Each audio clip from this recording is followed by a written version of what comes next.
Thank you so much to Cleveland and Lynn for having me. This is my first time at the Ice House, so it's super exciting.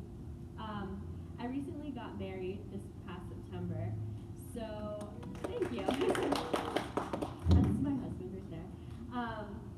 So I've been thinking a lot about marriage and love and writing a lot of new work that has to do with those themes.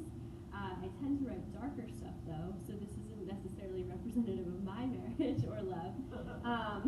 So she tells me. Yeah, he's here, so. So this is called Santarala Garden. Sweet on its own is not a word to conjure anything of the sort. Santarala was not a home to me, yet blood runs down my leg and into the drain of the shower. Santarala asked to be invited into me, and I said yes.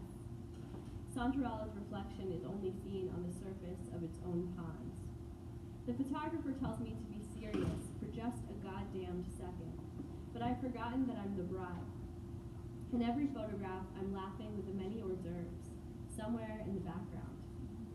The symbol of our marriage is up at the peak of the silo with the dark and all the stars. Without it, nothing can proceed as usual.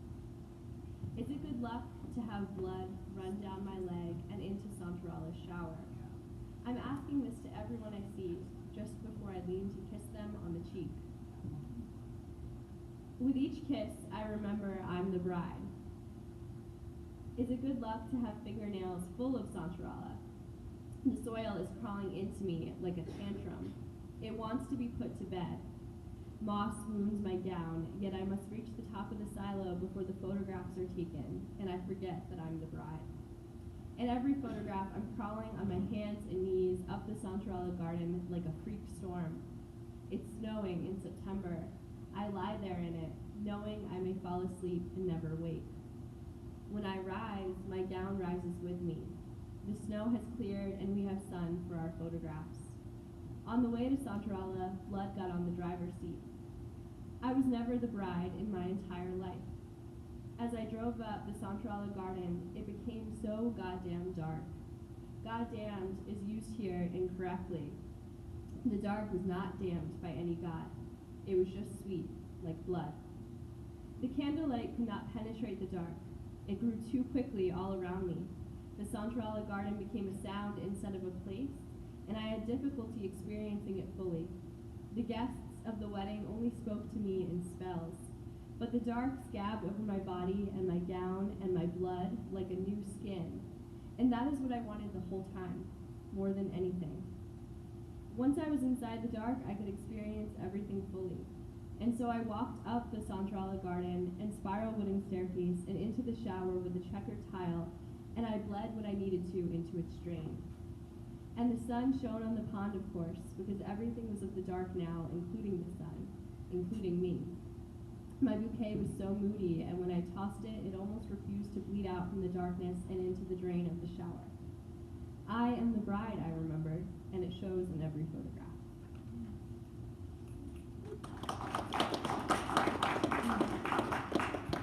This one is called Newlyweds Le Crematory. Oh, am I sorry? Okay. Sorry about that. Okay. Right up on, like ice cream? Okay. Okay. All right. So sloppy in my overgrown housecoat. I sleep with my fingers blooming from my spell slit, a garland of opal and nail polish, entire hands withering the circumference of my mouth. There is no room for any eating. My new husband looks to be made of fur. No shirt or socks to conceal the hairs pinning him to bed, a Gulliver.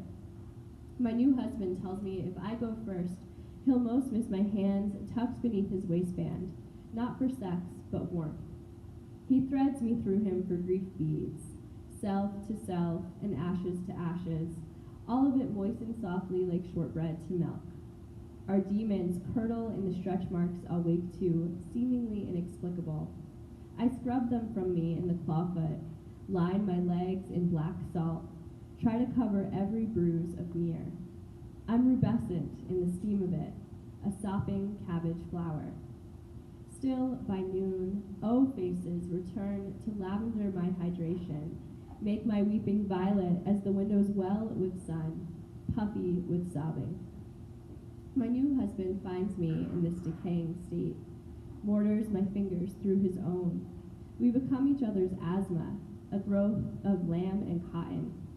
We suck each other's fevers, nursing this new self for keepsake.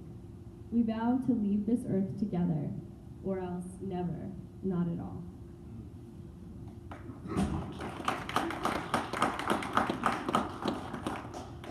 And this last one for now is not related to my wedding. It's called Mother. Under your cheek, it's all blood, and I see it. By the lake so dry, you cart me through the forest in nursery rhyme. Tonight I am either precious zirconia, or go far from here, else find my heart pieces boxed. Childhood friend of mine, I take you to the abandoned campers full of golden junk we love with every carotid artery in our one-day bodies. You're not my real mom, beats me upside the matted curls with a tooth comb. For the umpteenth time, fear not. May Day is soon, and the dancer surely will spike my cranium with ribbon. Anxiety is all mine through hereditary trauma. Now my very heartbeat is the name Bloody Mary, and my very corneal tear is a mirror with glass shatter to the 100th decimal point. The wrong time portal has me sutured to its underbelly, and this is not the natal chart I came with. Tuck me into the beautiful gross of my own leg bruised against the bath ledge, purpling bed of lilies spirographed. Once I'll live in a future corpse, rotted to a pile of improperly laundered delicates.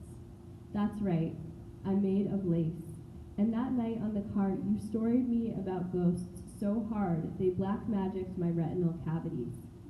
Bow down, bones of you, I am an afterlife for at least one small thing.